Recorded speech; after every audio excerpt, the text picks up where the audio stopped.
Yes, good thinking. That's why he's in charge, you see. That's why he's on the big money. Famously litigious, who is that? So solid crew? I'm going to say so solid crew. I don't think it is, no. Artful Dodger? Oxide Neutrino? Ah, fuck knows. Anyway, ready when you Who knows? What episode is it? 78? Ooh, 78. Well, I probably won't be able to hear what you say for a while, but that's okay. that's alright. Just look bewildered at me all the time. Hello. Hello and welcome to episode 78 of Retropower Uncut. I'm going to start this one with the announcement that we have a new project arrival. It's a MK1 Escort. It's next door, so Nat will go into a bit more detail on where we're at with it at the moment. It's actually one of a pair we're doing, which are going to be almost the same in terms of the mechanical specification, just different in terms of the colour choices and interior choices, etc. So a really exciting pair of projects. They're going independent rear end, similar to Gordon's car, but that's probably where the similarities end. They're going to be wide arched, they're going to be BDG powered, on throttle bodies, running Motec management. I'm not going to go into any more detail at the moment, but you will see these projects unfold, and that will show you the car next door in a moment. In the meanwhile, I'm going to go through where we're at in here. So Clipper very much now back into the mix. John's working through some of the wiring at the moment. Because on this car, everything except the engine is fundamentally standard, we're actually keeping the dash wiring loom and all of the rear wiring loom and the fuse box as original. The car was in incredibly good condition when we started this project, so all of the wiring's in pretty good shape. So John's just going through at the moment, making sure all the terminals are nice and clean, there's no corrosion on them, cleaning them up where necessary, retaping some of the loom just to tidy it up cosmetically. But that's looking good, and then I think he's going to move on to the soft top mechanism next, which is actually quite interesting on these. They have a hydraulic system, so it's like a little hydraulic pump with an oil fill on it, and that powers a couple of hydraulic rams which actually power the hood mechanism. So I'll perhaps try and show some of that next week, or it going terribly wrong. Utah, we're pretty much waiting on the anodising of the expansion, breather tank and screen wash tank, and I think I mentioned last week that we'd also needed to anodise the rear damper mounts, so they're all the way being anodised at the moment. I think the only thing we'd done on this week was the steering rack. We mentioned last week we spotted that the bushes that hold the steering rack had an amount of play in them which we weren't very happy with. So we got some Super Pro bushes, Super Pro being the guys we tend to go to for bushes these days, and they were much better. It just seemed to be the tolerance of the bushes themselves. They were slightly loose, the original ones in the housing. Now the ones we got originally were from one of the usual suspects when it comes to Jag, classic Jag parts supply, and we were ordering all the parts for the suspension, front suspension, and the axle rebuild, and it just made sense while we were ordering all things from there. We've just got the steering rack bushes from there, but they weren't very good. So pleased to say that the Super Pro ones have taken all the play out of that, so happy with that. Really just going to be on to road testing next as soon as those anodised parts get back. Hopefully the weather will be good next week, and we'll be cracking on with that. Jim's on with the exhaust system on the Mustang. That looks to be going well. I mentioned last week, it's fairly straightforward system, as exhaust systems go. There's still a fair amount of work involved. But it's done basically this straight section this side where it just kicks up into this exhaust box. Still got to do the same the other side, but it's taking shape pretty nicely. We're just going to keep it subtle on this. There's going to be, the pipes will come back and just be down swept behind the valance, so they won't be on show at the back of the car, just discreet behind the valance. Because of the shape of these, they don't really suit, in my opinion, a pipe coming out underneath, because to have the pipe under the valance, it looks incredibly low down. So your only option really is to actually come up with some kind of detail in the valance where it comes through, or sweep it down and have it hidden completely, and we've gone for the latter. So yeah, that's going to be taking shape, and actually just over there out of shot we got some seats this week. Had a bit of toing and froing with the owner on seats, and he was quite keen for something a bit more modern and supportive. Would be nice to have electric functionality, and actually we spotted that 2016, well, that generation Mustang seat is quite, it's quite slim looking. You tend to find putting more modern seats in classic cars, they always look massive because the general size of cars has got bigger over the years. But they're not too bad. They're nice and supportive, but look reasonably slim for a modern seat. And actually on the Mustang, although it's small for an American car, it's quite spacious inside compared to some of the classic cars we're used to working on. So when we've dropped this down and done the exhaust, we're going to offer those seats up, but we're reasonably confident they'll do the trick nicely. Excuse me. Moving on to the Manta. Quite a lot of progress on that actually. James was on with all of the panel work in the back. I think I said last week there's kind of a knock-on effect. We wanted to get everything done to get it started for the first time, but the bulkhead panelling at the back in the rear seat area needs access with the fuel tank removed. So to get the fuel tank in and therefore complete the fuel system, we needed to finish that first. So, and also before we did that, we needed to finish the wiring. So we've run all the necessary wiring through.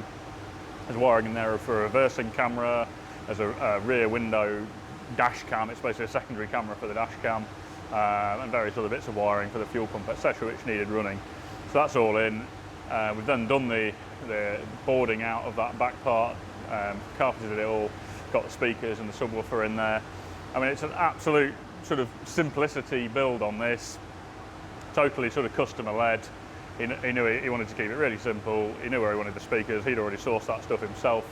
So it's just almost an example of one where we haven't had a huge amount of design input. It's just been executing what we've had laid out in front of us. But it looks clean and tidy, and I'm happy with the results on it. We're now able to do the fuel system. So Adam's just running the fuel line. We're running stainless overbraided Teflon fuel hose with the threaded type fittings on it. We'd already done all the fuel system work in the boot, so there's like a stainless tray with the pump and filter on it. We've done the pipe work between those and from the tank, so we're just doing the pipe from the filter to the boot floor, bulkhead fitting through there, and running that fuel line underneath. We'd already put riv nuts in the floor to mount that when we were doing the metal work on this. And then we've just been buttoning up a few things in the engine bay, working on the coolant plumbing. We've got the rocker covers that the customer supplied on there now. We're pretty close, in all honesty. Once we finish the radiator hoses, finish this fuel hose, although we won't be fully wired in its final incarnation, I think we'd be able to stick 12 volts to the coil and just put a push button onto the starter and some power to the fuel pump, and probably be in a position to fire that up. So I'm kind of looking forward to that, and that's the stage I know the customer's really keen to see, so hopefully we can get it to that stage soon. I'll mention this in a second, but actually what links in quite nicely with talking about not much design input on the Manta leads on to the Stratos, which we've been doing a lot of design work on. One of the things that's been on the cards for a while but we've never fully tackled was designing the panel that will finish in that back window area on the car, which on a standard Stratos is sort of horizontal louvres, and we wanted to do something a bit more special on that. And we'd never quite got our head around what we wanted to do there, and actually what's really pushed us to being able to tackle it more seriously now is having the 3D scanning facility, which means we can design that entire piece in CAD now. So the process is that George has been doing some sketching to try and get the gist of the look there, so we can share those sketches with the owner. He could say yes or no, and we can agree on a design. And then once we get past that stage, it'll be actually doing the work in CAD to design the piece, and then from that piece we can design a mould, because part of it's going to be either fiberglass or carbon fibre. So we can do it all, not only visualise it in CAD, but then make the tooling in CAD. So the gist of the design was, we are having quite a lot of influence on it from the Stratos Zero concept car. The colour probably is the giveaway there, but there's quite a lot of an interior as well. The stitch pattern we've done on the seats is kind of big square chocolate block pattern like the Stratos Zero concept. And we've got the Life Racing keypad in the door panel, which is kind of a nod to the little display they did in that concept car. So we were pulling some ideas over from that, and we also, the owner wanted a little bit of influence from the pre-production prototype, which had a flat panel that just sat straight over here with sort of longitudinal big slots in it, and a similar one on the front. So we were trying to combine those ideas, and we were all keen to have some view of that engine through the rear window, because it's quite a spectacular looking piece. So eventually what we came up with is that we're going to have a triangular glass panel. It will actually be glass in this section here, which has that, which is the nod to the Zero concept, because that had like triangular louvers on the back. And then on this sort of resultant flat section each side, we're then going to have some wide sort of almost pressed in louvers, although they've been moulded in, but which are a nod to the shape of the slots on the prototype car. And it basically ticks all the boxes then, so you have a really good view of the engine. We were really keen for it not just to be a sort of flat acrylic panel, just because they tend to look wavy and they get scratched over time, so we want it to be glass ideally. But obviously tooling an entire glass piece that's not just flat would have been very expensive, so this idea uses a flat glass panel and incorporates all those ideas. So we're basically onto the point now where George is going to draw that piece, and then from the drawing of the piece we'll be able to create a mould which can be CNC routed, probably an MDF, which we can then lay up the fiberglass or carbon fibre final panel into. So yeah, I'm looking forward to seeing that take shape over the next couple of weeks. And then he's also going to do the front end infill panel, which will be big louvers, same idea. So there'll be sort of this sort of size louver slots in it. I think there's 6 going crossways in 2 rows of 6. So that's the next step on that. And he's also going to do these little vent pieces that will sit in these flank vents here. So those who've perhaps seen this project from much earlier on might realise there's actually an air intake in the side which isn't normally there, and these are the exhaust vents for those intakes, and there's a small radiator in each flank, which is obviously connected to that air intake and then exhausting out through here, and those 2 small radiators are the charge cooler radiators for the integrated water to air charge cooler that we've made into the inlet manifold here. So that's got its own electrically pumped coolant circuit, separate to the main circuit. That's what this second fill cap is here, and they're cooled via those radiators in the flanks. There's not fans on there at the minute. We put wiring in and a temperature sensor, so we could, if we have charge temperature issues, run fans on those radiators. I suspect we won't have those issues though. So that's where we're at on that. And the Golf, I've just been going through some wiring. Nothing particularly exciting on that. There was just the loose ends of wiring to finish off. A lot of it's the standard loom. We've got a Omex loom for the engine management, and it was basically I'm just doing the provision for interfacing the original bits of wiring with the new engine management system and a few other little bits and bobs. So it's running an SPA dash, which you can just see through the steering wheel there. So the fundamentals of that were wired, but there were still a few things to tie into the fuse box. So it's basically just tying up the loose ends on the wiring, and then we can get all that back together again, and should be good for some road testing. And on that note, I think I'll hand over to Nat. There's plenty of t-shirts and hoodies available in the shop. If you want to go onto our website, retropower.co.uk, you can buy those there. Beanies as well, or mugs in fact, which I'm bereft of, but I'm sure Nat will find a cup to put in his hand, probably not one of our mugs. And on that note, over to Nat for the rest of the tour. I'll see you next week. Right, well, hello folks, and thanks to Cal for handing over. I've got my cup again. The trouble with this one, it's a really good cup, but it keeps the coffee too hot, so I struggle to actually drink it. Anyway. And it's not Retropower. And it's not a Retropower one, which is almost criminal, but I forget my coffee so regularly and leave it lying around that I need a cup that keeps it warm, otherwise I'd just never actually get a coffee. Right, so anyway, back to the more important things than coffee. Here's the MK1 Escort. Cal's obviously introduced it nicely and given a bit of background to the project, but Rich has been busy taking it to bits. It's one of those processes, taking one of these apart, where you refresh your memory as to just how clever, how good a design these cars were when Ford created them. They were, it's easy to sneer at now, but when you actually compare them to their contemporaries in the day, they're an incredibly clever design and a very, very, just so well thought out. So much functionality from so few parts. But anyway, here it is. It's pretty much stripped down now. The last few bits to take off. The wings have got to be cut off. A couple of other little bits to come off, and then we'll strip all the soft sealer and all the soft bits that don't like being blasted off, the under seal and seam sealer and whatever, and then that'll be going in for blasting on, I would say Monday. That should be going in for blasting. We're Thursday afternoon, late afternoon now, so that should be going in for blasting on hopefully Monday. Meanwhile, we've got a pile of bits to organise and lots of sorting out to do, but that's where we're at with that. In the meantime, I've been doing the task of going through a very long list of parts, all the mechanical parts that we can think of that we already know the specifications for. I've been formulating a list of all those parts and approaching the suppliers for the parts that are not necessarily straightforward and getting the process for supplying those in the pipeline, and also ordering parts where they are just straightforward parts, getting those ordered. Obviously, the independent rear suspension is going to be more or less the same, not identical, but very, very similar to that we did on Gordon Murray's car. So I've ordered a lot of the parts for that, things like Mark 1 Mondeo rear hubs, Land Rover Freelander wheel bearings, Land Rover Freelander rear uprights, all those sort of parts.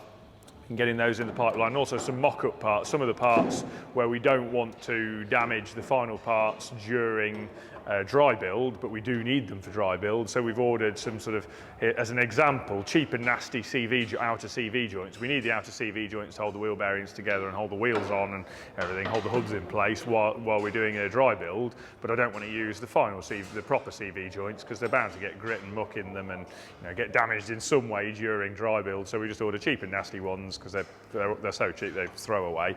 Then for the final build, we'll order proper decent quality ones when the car's finally assembled. So that's underway. I'm waiting on prices for a few bits. We've been talking to Sherwood Engines regarding the engines for the two cars, and we've been talking to various other people regarding some of the other parts we've got to have made. Nitron are just on the final stages of sorting out the spec for the suspension, which again will be more or less what was done before, the ground we've already trodden on that one. A lot of the car isn't going to be, but the suspension is going to be. We know it worked extremely well on Gordon's, so we're going to go with much the same in terms of the suspension on this, because we were very happy with that. That really did make the car what it was. People will say it could detract from an Escort. It makes the Escort a whole lot better for road use, much better for road use. Still a fun car, but so much better ride on rough roads, and so much better, more predictable to drive on rough roads. So good. It was a very, very good approach, we decided. And also we've had a few other bits turn up. We've had some parts turn up from Super Pro. We had some suspension bushes turn up from Super Pro. We've got the bushes for the rear subframe to the chassis mounts, which, I mean, the car obviously doesn't even have any chassis mounts yet, but I know what bushes we're using, so they're ordered, so that we've got them for when we need to do the dry build stages, and I need to do some measurements from them as well. And also we've got the bushes for the rear lower wishbones. Obviously it's a strut suspension, if you remember back to the car we built previously. I'm using a heavily inclined, almost a Chapman strut setup on the back, very similar to a Lotus Elan. A heavily inclined McPherson strut on the back, and using a lower A-arm, and the bushes for the lower A-arm have come from Super Pro as well, so they're here. So yeah, we're getting quite a useful parts pile building up, and various things in the pipeline. It's a very exciting stage of the build where we're just collating all the parts and all the sourcing of the parts that have got a reasonable lead time to them. We'll be imminently getting hold of, in the next few weeks, getting hold of a mock-up BDG, a BDG engine built from scrap parts basically, that we can use as a mock-up engine. We'll be getting that sorted. We've got a mock-up gearbox to use. So yeah, we're getting, I don't know if Carol mentioned, we're using a Mazda gearbox in this. We're using a Mazda 5-speed gearbox with that. So, and we've got a mock-up unit for that, so we can proceed on with the metalwork required. Obviously that's going to tie into rot repair. There's a reason. It was a pretty tidy looking shell, as you'll have been able to see, but there is quite a lot of rot in it. You know, most of the floor is going to need work, sills need work, the wings are coming off, the inner wings are going to need a bit of work, chassis rails at the front need some work, rails in various places need work. There's quite a lot of it. It's a standard Escort really. It's about as tidy as Mark 1s from the UK get these days. I think it had done 50-something thousand miles. It's quite low mileage, but it's, you know, there's a good amount of rot in it. It needs a fair amount of repair. But in the scheme of things, it's kind of academic, because there's a lot of other metalwork required in terms of the modifications.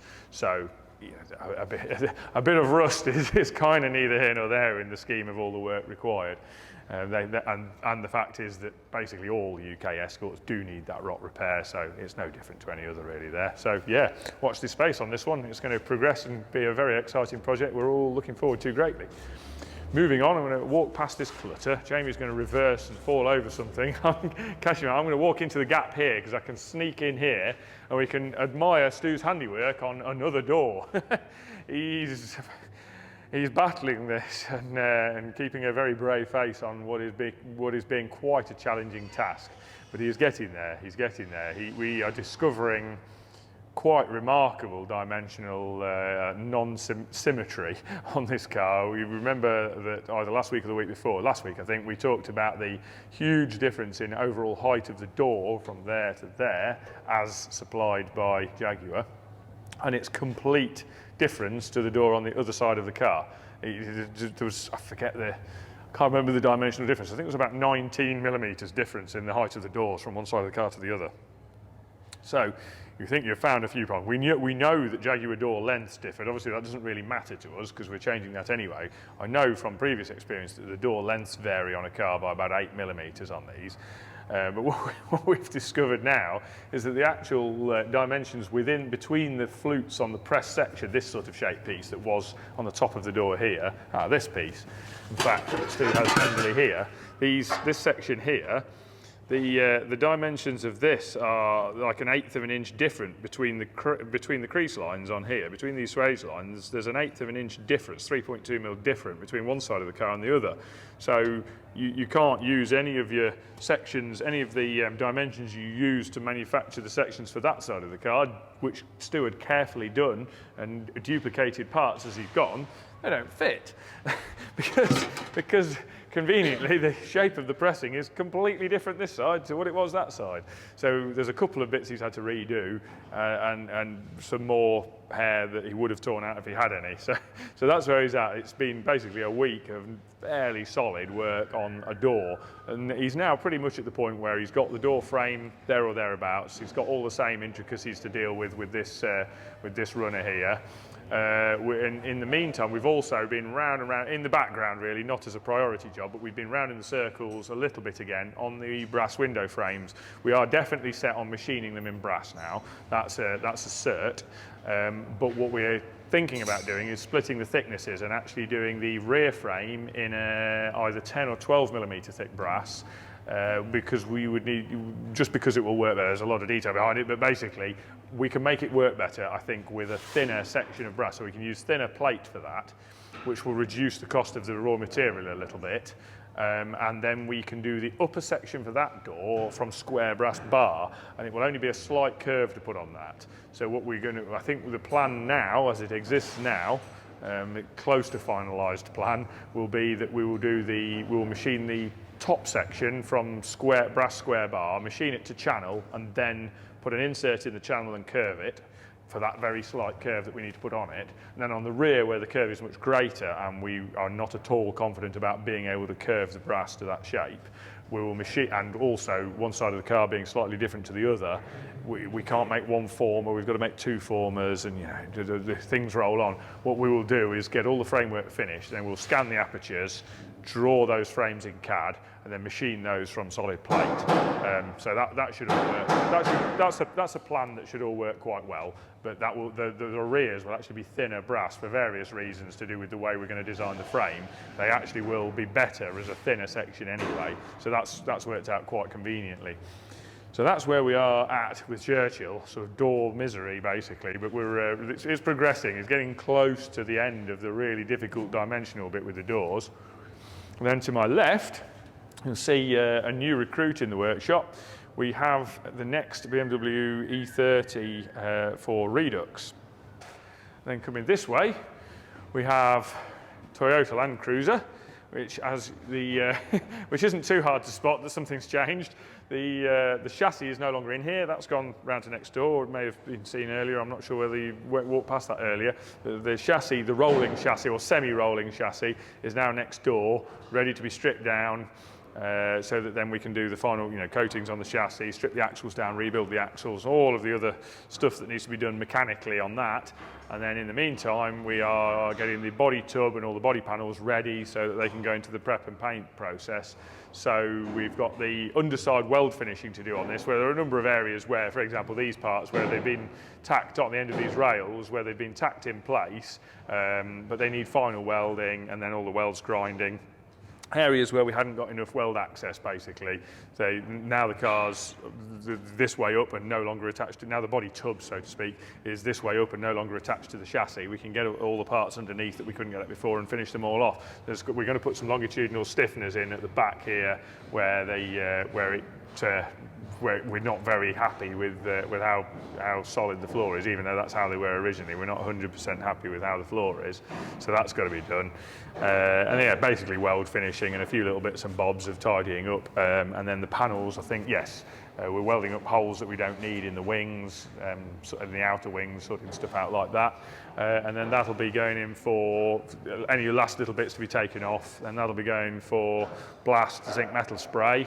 And then heading into prep and paint.